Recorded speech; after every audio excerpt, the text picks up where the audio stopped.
Yep. Silly White Boy's got a question here. Says, let's get that box. That's his name, by the way. Yeah. We know him. Let's get that box open. Ken, have you gotten into TCG like Pokemon and Yu-Gi-Oh? If so, what's your opinion on them? Sure. So first of all, as a personal collector, I do not personally collect TCG. However, my 8-year-old son, Paul, is a big Pokemon collector.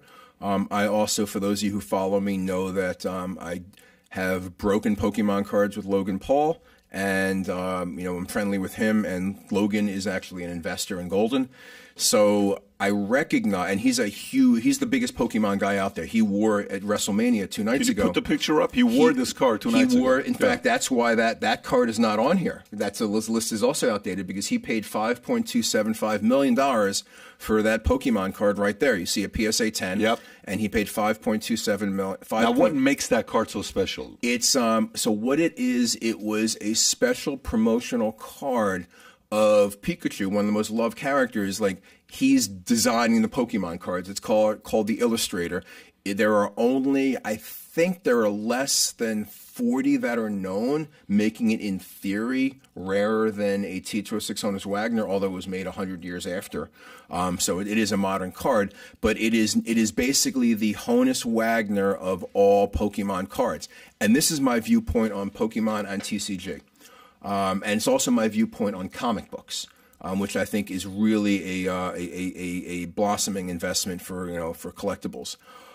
Baseball is really a U.S. sport. You can say Asian sport as well. But you go to the street and ask a kid, do they know who Roberto Clemente is? Do they know who Willie Mays is? A lot of them won't. Ask a kid if they know who Joe Montana is. They're not going to. Ask a kid if they know who Charizard is, Pikachu is, Batman, Superman, Spider-Man, Wolverine. They're going to know, and it's global. What a point. So you have a worldwide population. I don't know how many people in the world right now. Is it 5 billion? 8 billion. 8 billion? Jesus, it escapes. So 8 billion, you have access to the entire world where they know these characters, whether it's the TCG characters like the Pokemon or Yu-Gi-Oh, or especially the Marvel and the DC characters. I mean, Marvel is part of Disney now.